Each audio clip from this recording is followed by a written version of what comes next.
안녕하세요. 장혜련입니다.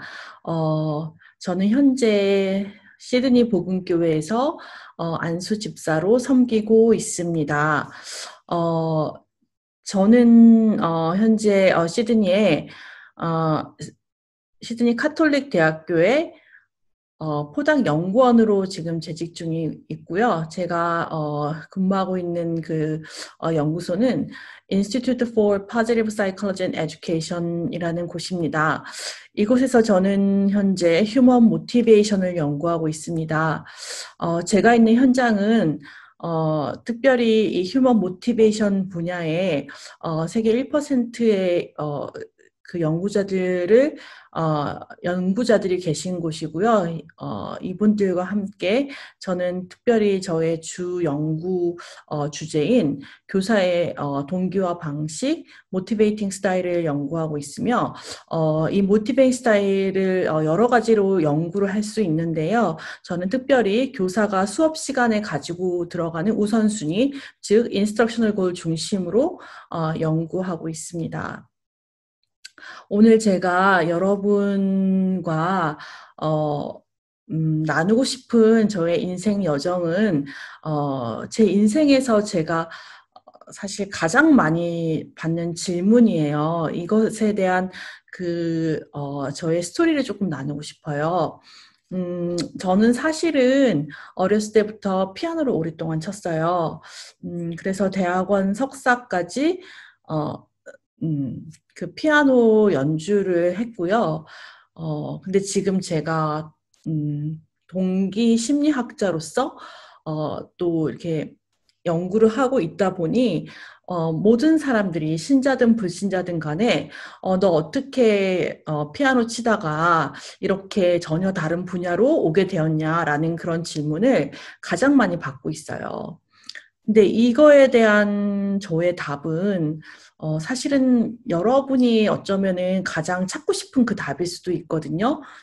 음, 하나님이 주시는 전문성, 그리고 하나님이 주시는 전도 현장, 이 부분을 여러분이 아마도 가장 응답받고 싶어 하고, 또 어떻게 이것을 하나하나 응답받는지 가장 궁금할 것 같아요. 그래서 이 질문, 저의 어, 제 인생에 가장 많이 받는 질문, 피아니스트에서 어떻게 동기 심리학자로 가게 되었나요?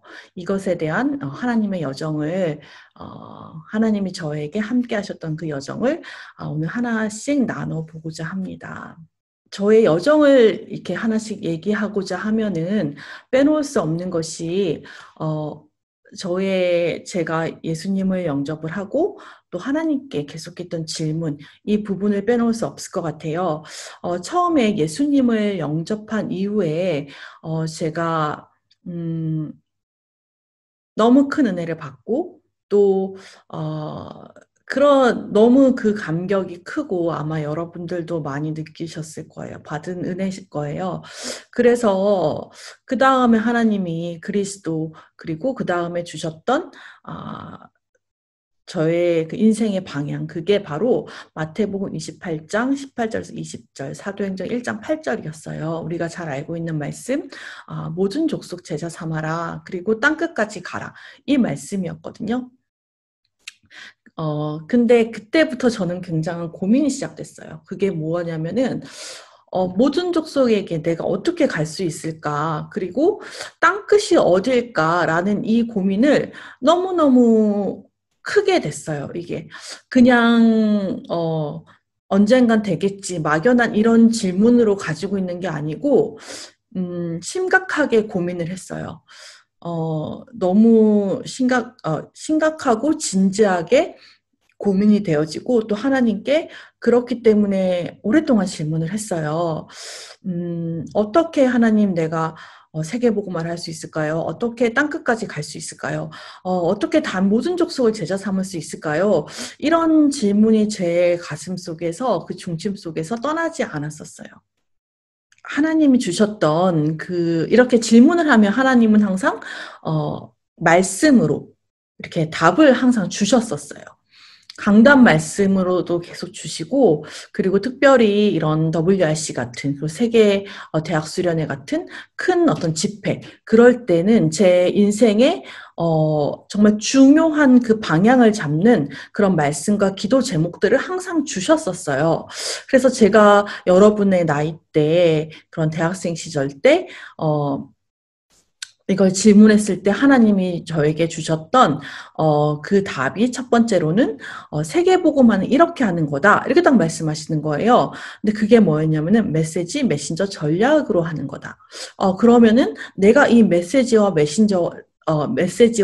전략을 닮은 메신저가 되면 되겠구나라는 거를 이제 처음에 딱 붙잡게 됐어요. 그런 다음에 또 질문을 하죠. 왜냐면은 이게 저는 그래도 저희가 계속 궁금한 게 그래서 내가 어디로 가야 되고 무엇을 해야 되고 이 부분이 굉장히 궁금하잖아요.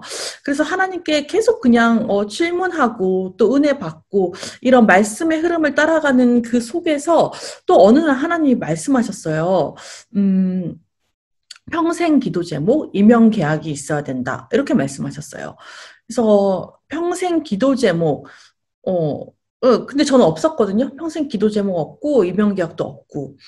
그때 너무 초신자여서 불신자에서 영접하고, 이제 하나님 은혜 받고, 또 다락방에서 처음 신앙생활을 시작하는 저였기 때문에, 저는 남들은 다 있는 줄 알았어요.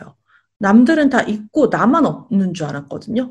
그래서, 음, 그냥 부끄러워서 혼자 하나님께 그냥 질문했어요. 하나님, 전 이게 없다고.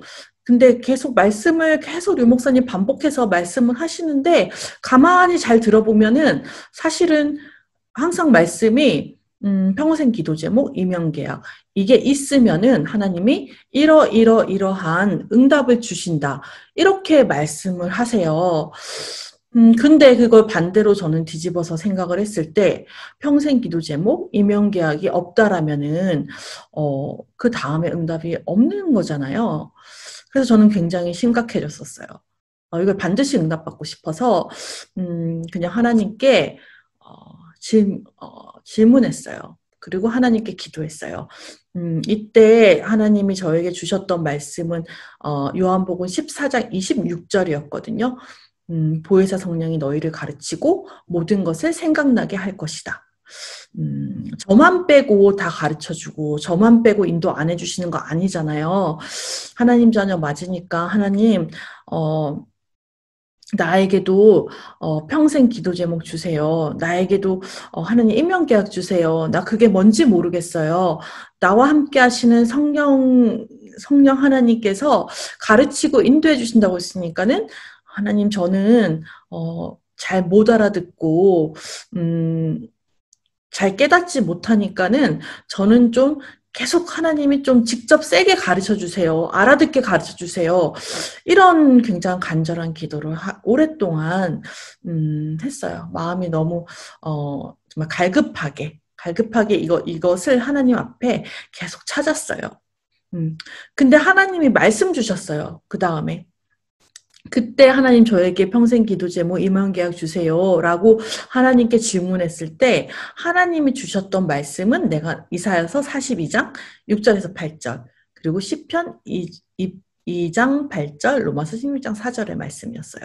저는 이방 선교 모든 족속으로 제자 삼아라 땅끝까지 가라 이방 선교에 대한 이 가슴이 너무 커가지고 하나님, 이게 말씀을 볼 때마다 이방 선교에 대한 그 말씀이 저를 사로잡았었거든요. 근데 이 말씀이 어떤 말씀이냐면은 내가 너를 백성의 언약과 이방의 빛으로 불렀나니 네가 눈먼 자들의 눈을 밝힐 것이고 어둠에 있는 자들을 그 어둠에서 이끌어낼 것이다. 이런 말씀이었어요. 그리고 내게 구하라 이방 나라를 내게 주리니 내 소유가 땅 끝까지 이르리로다. 그리고 로마서 16장 4절의 그 후반부 말씀 나뿐 아니라 이방의 모든 교회가 그들에게 감사하느니라. 그래서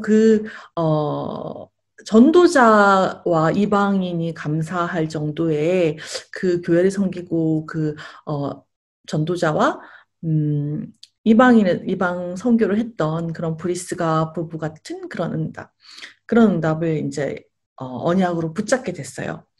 하나님 저에게 먼저 말씀을 주셨죠. 하지만은 구체적이지 않잖아요. 음, 하나님이 언약을 주시고 말씀을 주시고 또 이방 선교라는 비전도 주시고 하지만은 아직까지는 저에게는 굉장히 멀리 있는 거였거든요. 저는 그냥 여러분처럼 학교, 대학교를 다니고 그냥 내 삶을 살고 있고 그냥 말씀 듣고 예배 드리고 그러면서 하나님 말씀과 저의 현실의 갭 때문에 답답해하기도 하고 그런 삶을 보내고 있었어요. 하지만 놓치지 않았던 거는 계속 어, 그 모든 족속과 땅끝 세계 선교를 내가 어떻게 세계 복음화를 어떻게 내가 진짜로 할 수 있을 것인가 이거에 대한 굉장히 강한 질문과 이걸 놓치지 않았었어요. 그래서 공부를 하든 사람을 만나든 내가 TV를 보든 책을 읽든 어떻게 내가 세계 선교, 이방 선교를 할 수 있을까? 이 뜬구름같이 멀리는 이거를 내가 할 수 있는 거는 무엇일까? 그거를 계속 질문을 했어요. 그런 가운데서 제 삶은 하나님이 어떻게 인도하셨냐면은, 그때그때 하나님 주신 은혜도 있고, 여러분처럼. 그리고 말씀도 하나님이 주시고 하면서 만남이 계속 이루어지죠. 그리고 하나님이, 현장도 보여주시고. 그랬을 때 하나님이 저를 이제, 음, 여러 현장으로 인도해 주셨는데, 사실은 제가, 30분이라는, 시간을 주셨는데 별로 시간이 많지 않아서 모든 걸 다 얘기할 수는 없어요. 제 인생에서 사실은 중요한 그 선교의 흐름이 하나 있었는데 그게 호주라는 곳이었거든요. 음, 처음으로 제가 인생에서 이제 처음으로 해외 선교 갔던 현장이 호주 현장이었어요. 호주 현장에서 어, 얼마나 그 어린 마음에 하나님 앞에 그 기도를 하고, 떨리는 마음으로 첫 해외 캠프를 왔죠. 왔는데 그때 처음 인도받은 교회가 제가 지금, 이렇게 섬기고 있는 시드니 복음교회였어요. 그리고 그때 제 인생의 첫 캠프에 저의 캠프 파트너가 바로 저희 지금 담임 목사님이신 이정신 목사님이셨어요. 그때는 저도 그렇고 이정신 목사님도 그렇고 서로가 지금으로부터 한 15년 전 일이거든요. 정말 예.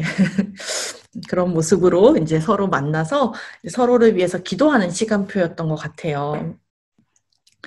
네, 그래서 제가 지금 여기 사진에 보면은 위에 또 이제 그 오른쪽에 분홍색 자켓 입고 계신 분이 또 전도사님이시죠. 제가 호주를 사실은 선교를 한 번, 두 번 온 게 아니고요. 한 거의 1년에 한두 번씩 해서 대학생 때 한 5, 6번 이상을 왔었어요. 그리고 캔버라라는 지역에서는 지교회에 있으면서 그곳에서 다락방도 한 10개 이상 하고 그러니까 하나님이 그 현장에서 기도와 말씀을 심게 하신 현장이에요. 그래서 이 사진에 보면은 임정희 전도사님 여기 한 예전에 15년 전에 같이 캠프 현장에서 있었던 사진인데 이분이 지금 현재 며칠 전에 저희 교회에 이제 전도사님으로 이제 오시게 됐죠. 그러면서 그런데 여전히 네 이런 선교지도 가고 또 네, 만남도 있었지만은 나는 어떻게 선교를 하고 내가 어디서 선교를 할 것이냐 평생 이런 부분이 안 구체적이지 않죠. 그런 가운데 어떻게 하다가 제가 미국의 그 네브라스카 링컨이라는 곳을 한 2개월 정도 가게 됐어요. 이곳은 미국 사람들도 이제 제가 그곳에서 한 2달 있었다고 하면은 너 왜 거기 갔냐라고 물어보는 정말 아무도 안 가던 곳이에요. 시골이에요, 시골. 그래서 여기는 그 농사, 미국은 이게 되게 큰 비즈니스긴 한데 그 에그리컬처하고 그런 소 키우는 거 이런 걸로 되게 유명한 그런 곳이에요. 근데 이곳에도 그래 주립대가 있죠. 링컨 대학교가 있는데 제가 그때 홈스테이 했던 어떤 할머니가 계시거든요. 제가 여기 사진에 있는데, 이 할머니가 알고 보니까는, 그때 대학 앞에, 대학 앞 교회에 간사를 하시는 분이셨어요. 그래서 저는 이 할머니 따라서 그냥 이 교회를 그냥 왔다 갔다 했죠. 그러다가 어느 날 제가 눈이 열린 게 저는 항상 그 질문을 가지고 있었잖아요. 내가 어디서 모든 족속을 만나고 어디서 어떻게 세계복음화를 할 것인가 이 큰 질문을 가지고 있던 가운데 항상 있었기 때문에 음, 어느 날 이 교회에서 홍콩에서 이렇게 이제 공부를 마치고 이제 돌아가는 학생을 파송하는 날이 있었어요. 근데 그때 제가 이제 눈이 번쩍 뜨였어요. 여기 미국인데 홍콩 학생이 와 있네? 음. 그게 이제 눈이 열린 거죠. 그래서, 제가 그때 봤던 게, 내가 모든 족속을 만날 수 있는 곳이 대학이구나. 대학에 모든 사람이 다 와 있, 모든 나라의 사람들이 다 와 있구나. 내가 모든 족속, 모든 족속을 제자 삼으라는 하나님의 그 말씀대로 모든 족속을 만날 수 있는 그 현장이 대학이구나라는 것을 그때 하나님이 저에게 담아주셨어요. 우리가 메시지는 많이 듣지만은 이것이 내 것으로 담기는 게 되게 중요하거든요. 근데 하나님이 이제 그 시간표에 저에게 그것을 담아주셨죠, 저에게. 내가 대학에 있으면 되겠구나. 근데 여전히 풀리지 않는 하나의 질문. 대학에서 그럼 어떻게 전도를 하죠? 어떻게 선교를 하죠? 이 부분이 이제 또 풀리지 않았죠. 그러면서 또 하나님이 여러 현장을 저를 보여주셨어요. 여기 여러 해외 현장의 선교지도 보여주시고 또 전도 현장도 캠프도 많이 하나님이 인도해 주셨어요. 그러면서 하나님이 보게 하셨던 건 뭐냐면은 현장의 전도와 선교의 한계를 보여주셨어요. 그때 메시지는 류 목사님께서 세계복음화와 렘넌 그 1% 복음화 엘리트 복음화를 말씀을 하셨지만 제가 그 아프리카 갔을 때 가서 보니까는 사실은 그 현장에는 그 난민들이 대부분이었어요. 정말 어려운 사람들. 그게 뭐 난민들이 있다는 게 문제가 아니고 말씀과의 갭을 본 거죠.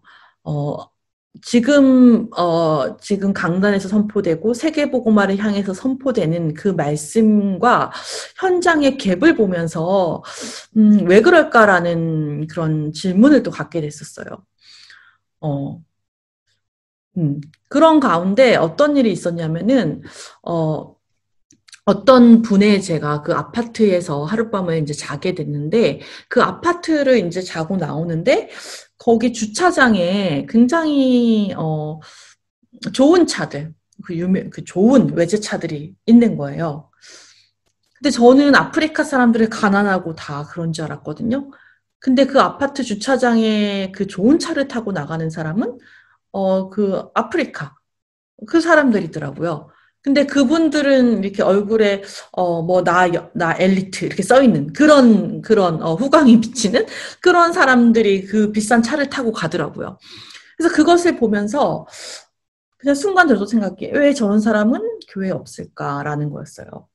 근데 그거에 대해서 어렵지 않게 하나님이 바로 답을 주셨어요. 그 자리에서. 그 현장에 전도자가 없기 때문이다라는 거였어요.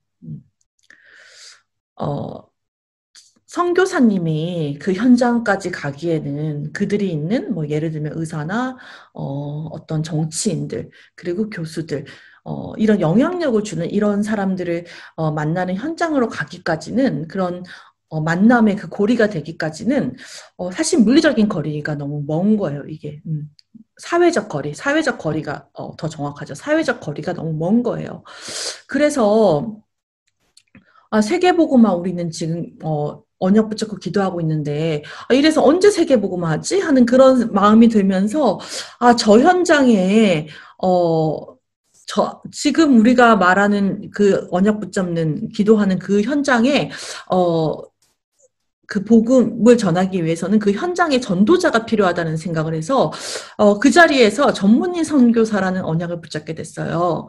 그럼 내가 대학에서 전문의 선교사로 있어야 되겠다. 그리고 대학에서 변하지 않는 그 무너지지 않는 시스템, 교수 시스템으로 내가 있어야 되겠다라는 생각을 이제 하게 됐죠. 언약을 붙잡고 나의 미션을 이제 발견하게 된 거예요. 하지만은 이런 속에서 저는 계속 피아노를 치고 있었잖아요. 피아노를 치면서도 계속 질문했었어요. 하나님, 내가 피아노로 어떻게 세계복음을 할 수 있을까요? 모든 족속에게 어떻게 복음을 전할 수 있을까요? 라는 질문을, 그러니까 저의 삶의 모든 것을 두고 항상 질문을 하고 그림을 그리고 도전하고 작은 거 실천하고 작은 거는 뭐 대단한 거 아니죠. 외국 사람에게 복음 전 영어로 이제 세계 복음화는 영어로 외국 사람에게 복음 전하는 것이다. 이렇게 굉장히 단순하게 생각을 했기 때문에 난 지금 영어 못하니까는 내가 십자가 메시지부터 영어로 전할 수 있게 그거 연습해야 되겠다. 그런 거 하나씩 그냥 저는 연습하고 도전하면서 내가 정말 그 외국인한테 복음 전하는 그 꿈을 꿨었어요. 그거 하면서 너무너무 가슴이 뜨거워지고 기뻤었거든요. 그런 걸 하나씩 하면서 그렇기 때문에 내가 피아노를 쳤기 때문에 피아노를 하나님 어떻게 세계 복음을 할 수 있을까요? 이런 것도 계속 질문을 했죠.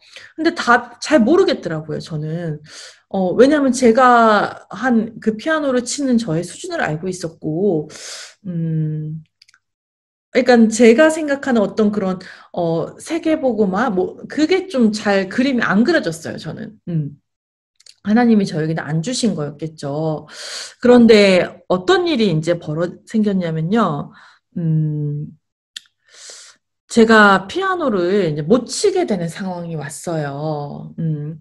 왜 피아노 치다가 전공하다가 그렇게 이제 못 치진 않았거든요. 네, 그래도 인정도 받고 그래도 좋은 선생님 밑에서 좋은 그런 어떤 그 학업 배경 속에서 이렇게 이제 피아노를 이렇게 치고 있었는데 어느 날 이제 못 치는 상황이었어요. 더 이상.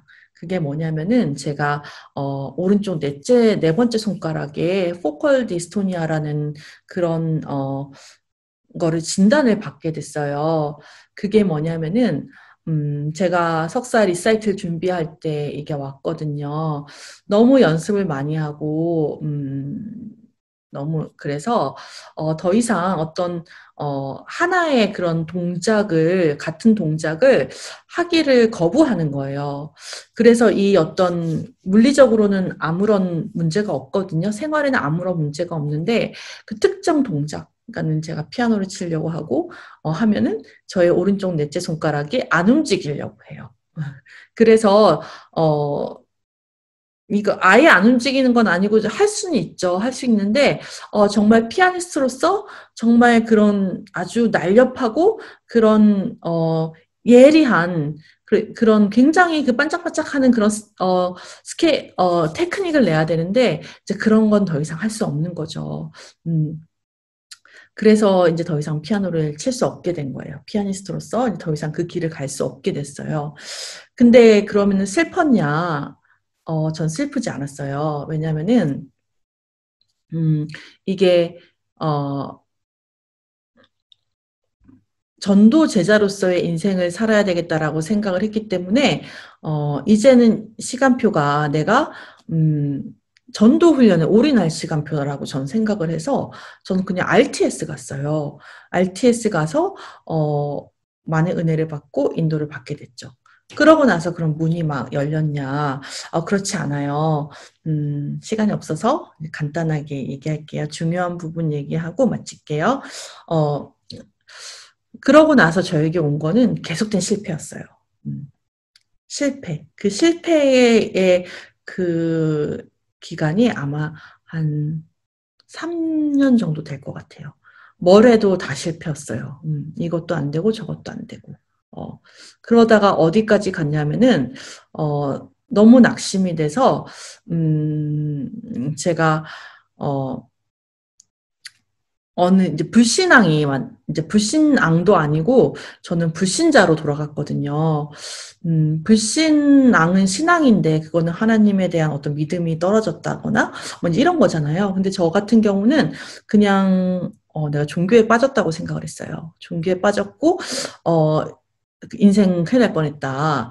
어 다시 내가 음, 열심히 인생을 지금은 늦지 않았으니까 열심히 살아야 되겠다. 이런 수준으로 이제 돌아간 거죠. 근데 그 어둠 속에서는 아무도 구해낼 수가 없어요. 저는 이제 불신자로 다시 돌아갔기 때문에 이제 기도도 안 했죠. 기도를 안 하려고 노력을 하고 다 버렸어요. 기도도 안 했는데 어떻게 하나님 은혜 줄 수 있겠어요. 근데 저는 그냥 간단하게 이렇게 얘기해요. 정말 많은 얘기가 있지만은 한마디로 얘기하면은 저는 기도도 안 하는 상태, 할 수 없는 상태. 그냥 불신자였어요. 불신자로 돌아갔는데, 그냥 어느 날, 하나님의 은혜가 그냥 하늘에서 임했어요. 이렇게밖에 표현이 안 돼요. 그냥 위에서 빛이 임해서, 0.1초 만에 바뀌었어요. 그냥 1초도 아니고 0.1초 만에. 그냥 제가 완전히 바뀌면서 하나님의 아주 큰 은혜를 받았어요. 너무 그 은혜가 커서 감당이 안 될 정도로. 그리고 너무 감사해서 밤에 잠이 안 올 정도로. 그런 하나님의 큰 은혜를 받으면서 저는 내가 세계복음화를 해야 된다고 생각을 했는데 하나님이 알게 하신 거는 안 해도 된다 했어요. 아무것도 안 해도 된다.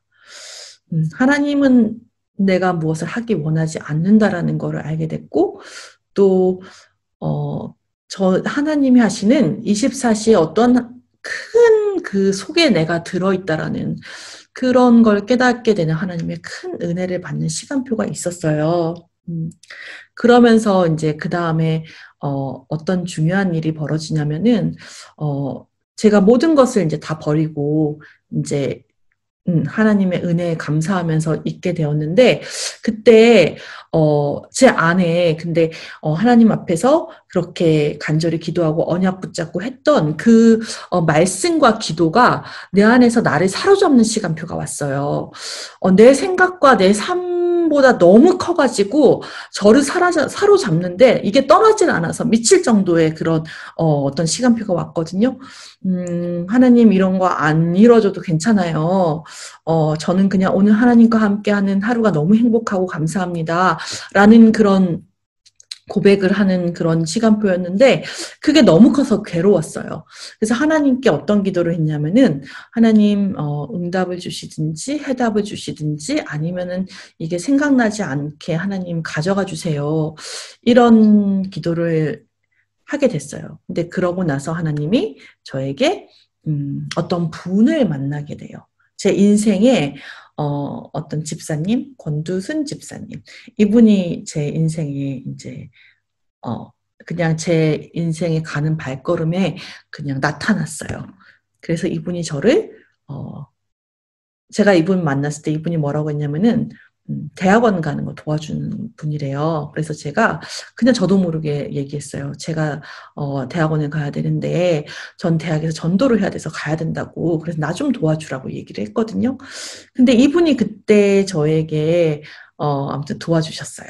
그러면서 주셨던 중요한 어떤 키 아티클이 있거든요.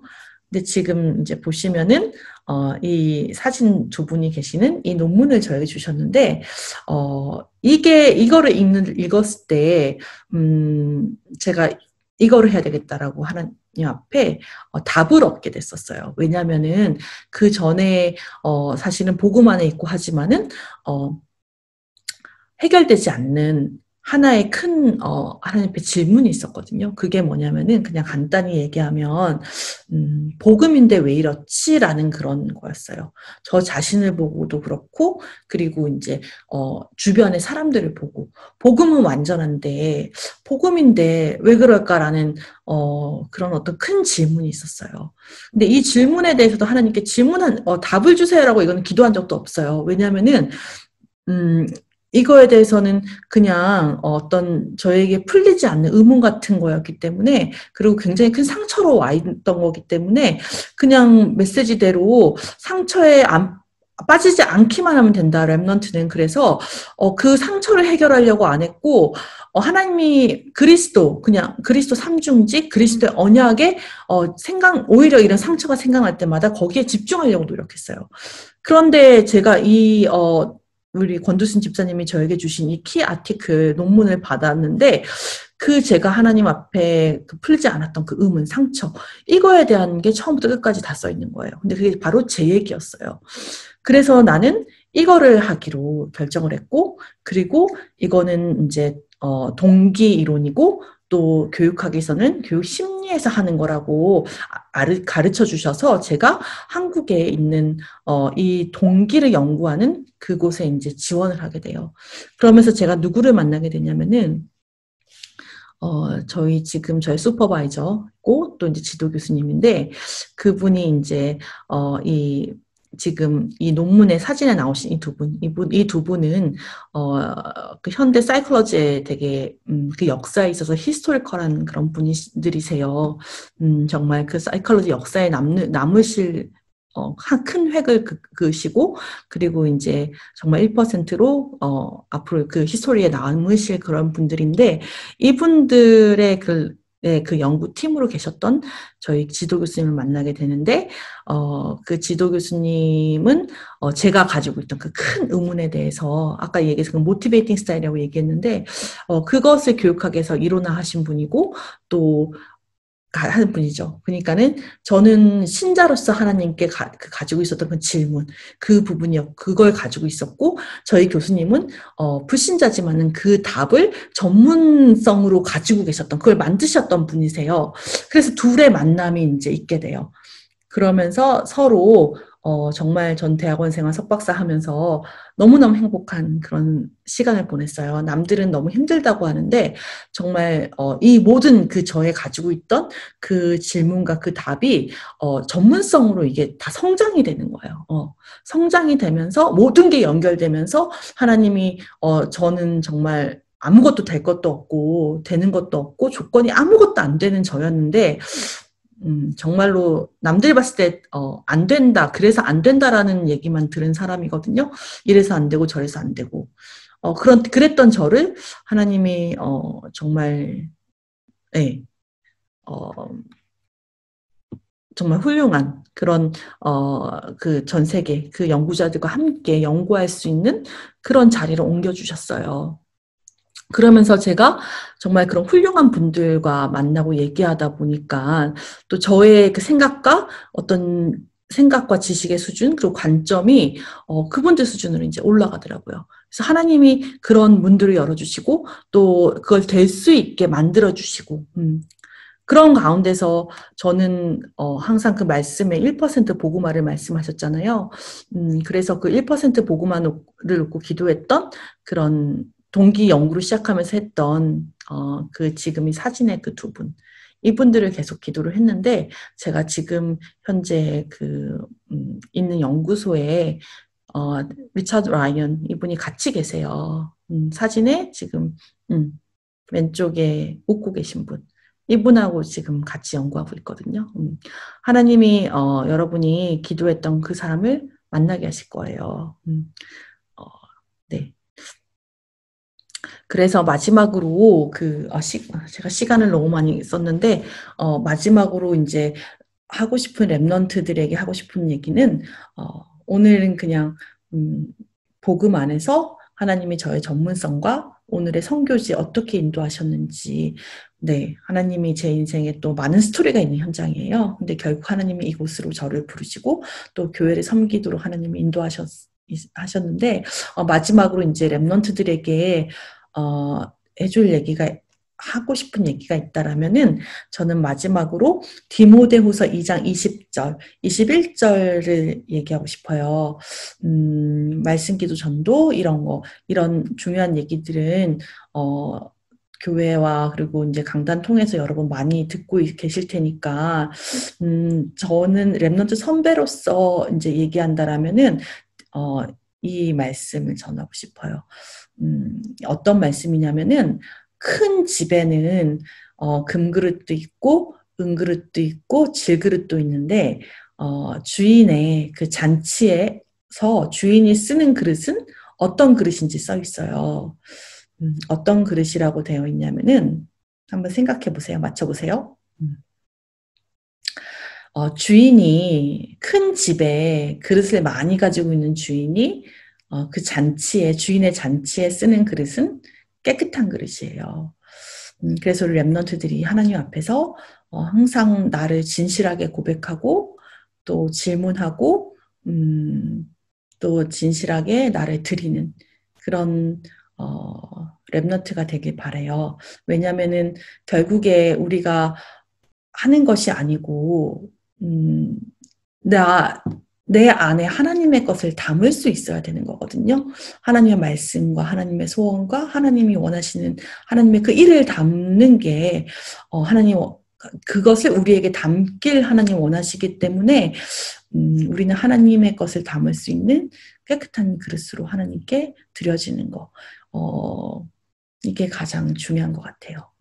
그리고 마지막으로 결국에 보니까 하나님이 저도 지금 언약의 여정을 가고 있는데 그랬던 것 같아요. 조금 더 이렇게 여러분들과 앞서서 언약의 여정을 가면서 보니까 하나님이 내가 할 수 없는 그 언약을 붙잡게 하시고 은혜를 주시고 하나님이 원하시는 그 사람으로 그 언약을 잡은 그 사람을 하나님이 원하시는 사람으로 준비시키시는 것 같아요.